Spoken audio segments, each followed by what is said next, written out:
First things first is working on the seatbelts because she doesn't have any, and I don't really feel like driving her or putting my kids in without any seatbelts.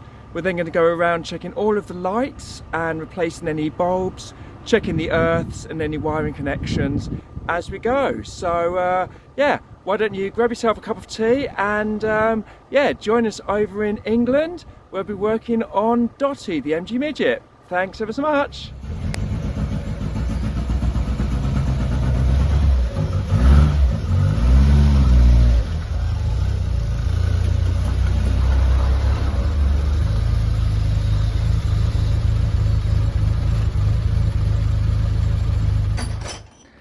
Good morning, welcome back to Project Dotty with Jim and me. So as you saw in the intro, we're going to be working on the MOT today, and we're going to be starting off with putting some seat belts in. So join us whilst we remove the seats by they bolt to the bottom of the floor, and then putting in some seat belt. We ordered these through the MG Owners Club store. Comes complete with everything that you need. Just the standard 3-point ratchet harness, okay, which will be nice and safe and good for when we get it out in the car. So we've removed the seat and all of the footwell carpet, the carpet from the rear arch, just to give us a little bit better access. So Dotty already has mountings pre-installed, or at least 2 of them anyway. So the lower mount, the bottom of the inertia reel seatbelt connects into, and a mounting over here, which will take the belt stalk. So the belt stalk bolts on into a captive nut welded into the transmission tunnel with a sprung washer. So that will bolt in something like that. Bottom seatbelt mount goes in there. The slight problem starts with the top mount. So the factory fitted mounting here is in the wrong place for the kit we've got. Handily, the kit that we've got supplied comes with a top mounting to allow the important thing, which is that the inertia reel mechanism must be mounted perfectly horizontally in the car. So it comes with an L-shaped bracket, which will be bolted onto the wheel arch here. So we need to drill through the wheel arch, fit the mounting in that sort of location, with a long bolt that passes through a spacer tube, and then on the inside of the wheel arch, a spreader plate with a nylock nut on the end. So we're going to drill the hole first. Well, first of all, we're going to jack the car up, remove the back wheels to give ourselves access into the rear wheel arch, and then we'll drill through the hole to take 7/16 bolt through the wheel arch. So I've loosely fitted the bracket onto the inertia reel, and I've marked the position of the bracket on the inner wheel arch here, so that when it's bolted up, the inertia reel, the base of the inertia reel will sit level, and that's absolutely critical, because otherwise the inertia reel won't function properly if it's not level. Okay, yeah. Car whilst Jim drills through. Drill a hole through my phone into your head, yeah? That's it. I do live with a dentist, so I'm used to the drill. Okay, here we go.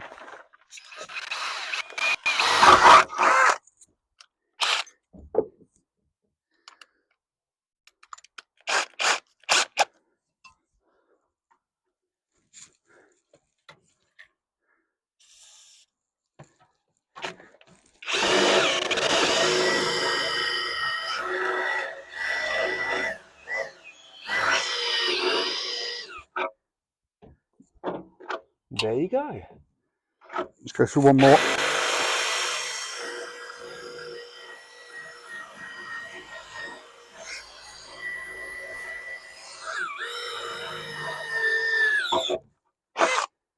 Smoking. Okay, so you can see up here with the backing plate and the stud that's just gone through the wheel arch. See if we come out here.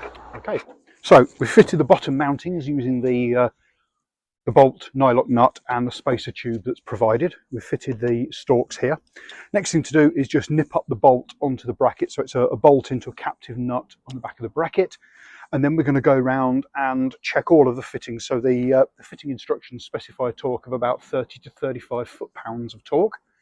So we'll check the fittings to make sure that everything's okay. But in essence, the inertia reel, the seatbelt will come up over the top of the seat and in an accident, lock up like that.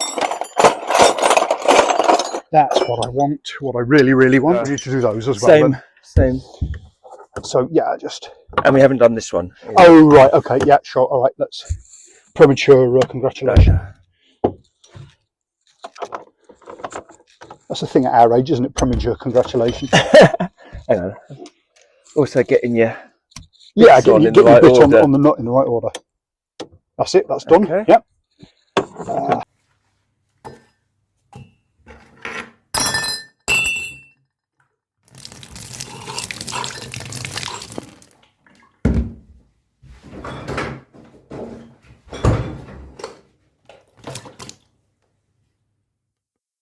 Okay, so another one of the concerns that we had with Dotty was the lighting. So the old incandescent filament bulbs, not really up to kind of modern driving, being such a small, low car as well, it's a little bit difficult to be seen. So Matt's decided to replace all the bulbs throughout with a set of modern LED bulbs. So it's a reasonably plug and play situation. You just remove the old bayonet fitting and fit the new one. There's a couple of things to be aware of: that the indicator and flasher relays, which have also been supplied by the company, will need to be changed because they won't work. And you need to make sure you can either get a flasher relay that works with a combination of filament and LED bulbs, or ones that work with a straight LED bulb. So first thing is to remove the outer lens casing, which I've done by the magic of television. And the bulbs we've got at the moment are a bit of a mixture of old LED and filament bulbs, so they can go. Unbolt the lighting from the back, light unit from the back. The reason that I wanted to do that is because these gaskets are pretty much knackered, to be honest. They're covered in overspray, they're fairly hard and tired, so we're going to update those with some shiny new gaskets. The one on the passenger side is actually missing altogether, and the gasket's quite important because it keeps the any kind of road dirt and so on out of the boot area, keeps it all nice and dry. So we'll refit those, and these annoying weird little spiral nut things.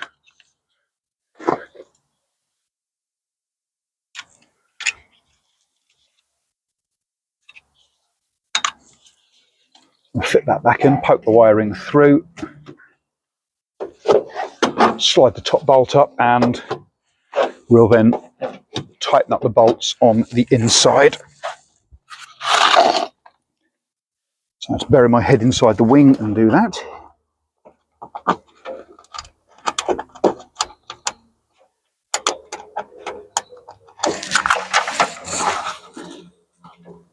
Of course, you're not doing the job properly unless you drop the fittings down inside the wing and then spend an age foraging around to try and find them.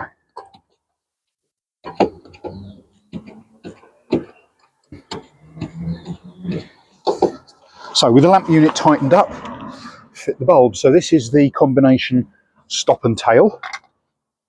Locks in like that. And we also have new uprated amber LEDs as well. So these can either be fitted with a clear lens, or within an amber lens like this just gives a brighter, more intense colour. Screw the cover back on. But actually, we're going to leave the cover off for a second until we've tested all the bulbs are working.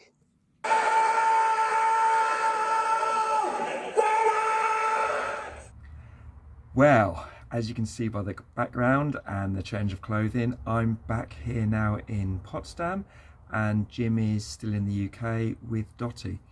We had a great weekend. We got so much done. It was a really good opportunity to do the seatbelts, as we overcame our first problem with the mountings, but we managed to figure out a way of mounting those with the brackets by drilling into the rear arches. It also gave me a great opportunity to see sort of the floors by getting the carpets out, and having had many Minis and Spitfires over the years where you could act like Fred Flintstone and just run off with the car. Everything was sound and solid underneath, so I was really happy with that.